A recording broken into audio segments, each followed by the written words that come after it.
Hello everyone, good morning. কেমন আছো তোমরা সকলে? আশা করি খুব ভালো আছো। আর আজ সেখান থেকে ভিডিওটা স্টার্টিং করলাম, কাল যেখানে শেষ করেছিলাম।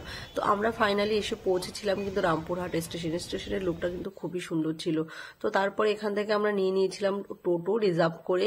তো এখানে স্টেশনের দিকে একটুকুনি আমাদের প্রবলেম হয়েছিল অটো আর টোটোর মধ্যে। তো টোটো যে কাকারা তারা বলছিল তাদের টোটোতে করে আমাদের নামিয়ে দেবে রামপুরহাট অটো আর কি। সেখান থেকে আবার আমাদের অন্য গাড়ি নিয়ে আবার যেতে হবে বীরচন্দ্রপুরে। তো আমরা তো মাঝখানে তারাপীঠে নামবো না, তো আমরা কেন রিজার্ভ করব না, আর আমরা কেন মাঝখানে নেমে আবার একটা কেন গাড়ি চেঞ্জ করব, তাই না?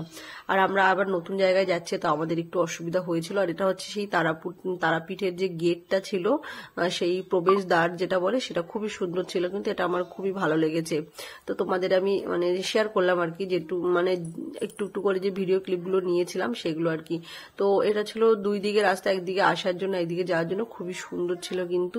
আর অ্যাকচুয়ালি আমি না আগে জানতামই না যে রামপুরহাট দিয়ে আমরা যেখানে যাব বীরচন্দ্রপুরে, তো সেখানে আর কি অ্যাকচুয়ালি তারাপীঠের যে মন্দিরটা পড়বে, আমি সত্যি কথা বলতে জানতামই না। তো যাই হোক, খুবই ভালো লাগলো যখন জানতে পারলাম এখানেই তারাপীঠ, এখানেই সবাই আসে পুজো দিতে। তো আমি অনেকে শুনেছি তারাপীঠে গিয়েছে, আমি তো কখনো আসিনি। এবার তো দেখে গেলাম, বুঝে গেলাম কেমন কি। আমি যখন নেক্সট টাইম আসবো কখনো, তখন একবার তারা মায়ের মন্দিরে একবার অবশ্যই যাব। শুনেছি পুজো দেওয়ার জন্য খুব লাইন হয় আর পুজো হয়। এখানে আমার মামামের চোখগুলো দেখছো ঘুম পেয়ে যাচ্ছে। আর এই যে সেই তারাপীঠের যে পুজো দেওয়ার যে রাস্তা, সেই গেটটা, মেন যে প্রবেশ দুয়ার, এটা সেই পুজো দেওয়ার গেটটা। আর এখানটা কিন্তু একটু টাউনের মতন এরিয়া, একটু বেশ ভালো লাগছিল। আর আমরা যেখানে বীরচন্দ্রপুরে যাব সেখানটা একটু গ্রামের ভিতরে, কিন্তু অনেকটাই যেতে হবে। টোটাল রামপুরহাট থেকে বীরচন্দ্রপুরের গ্রামের রাস্তাটা ছিল কিন্তু প্রায় 25 কিলোমিটারের মতন। আর এখানে রাস্তার অবস্থা খুবই খারাপ ছিল। আমরা অটো নিয়ে আসিনি, খুবই ভালো করেছি, কারণ টোটো এখান থেকে পারাপার করা যাচ্ছে, কারণ এখানে রাস্তার বাঁধ ভেঙে গিয়ে প্রচুর জল এখানে। সেই জলের ভিতর দিয়ে কিন্তু আমরা হেঁটে হেঁটে বন্ধুরা গিয়েছিলাম, পার হয়েছিলাম খুবই সাবধানে। তো টোটো থেকে সবাই মিলে নেমে তারপরে হেঁটে হেঁটে পার হয়ে আর কি বাঁধ ভেঙে গিয়েছিল এত পরিমাণ। সেই সময় কিন্তু ওখানে প্রায় বন্যার মতন পরিস্থিতি হয়ে গেছিল।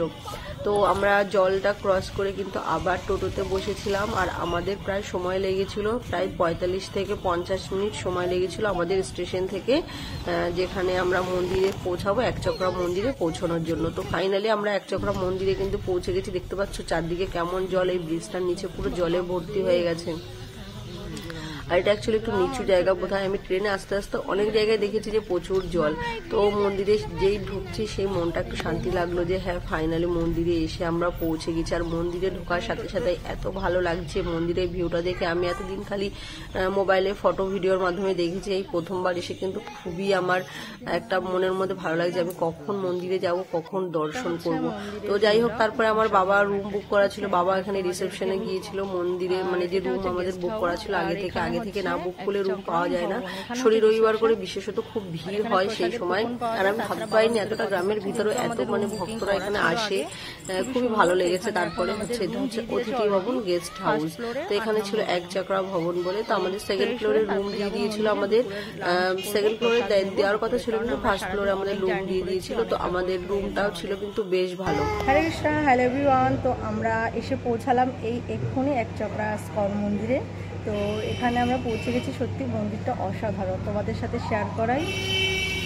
এই যে সেই মন্দির কিন্তু। আর আমি দাঁড়িয়ে আছি এখন রিসেপশনে, কারণ আমাদের রুম বুকিং ছিল, রুম নেবো এবার। তো তার সাথে তোমাদের সাথে একটু শেয়ার করিয়ে দিই।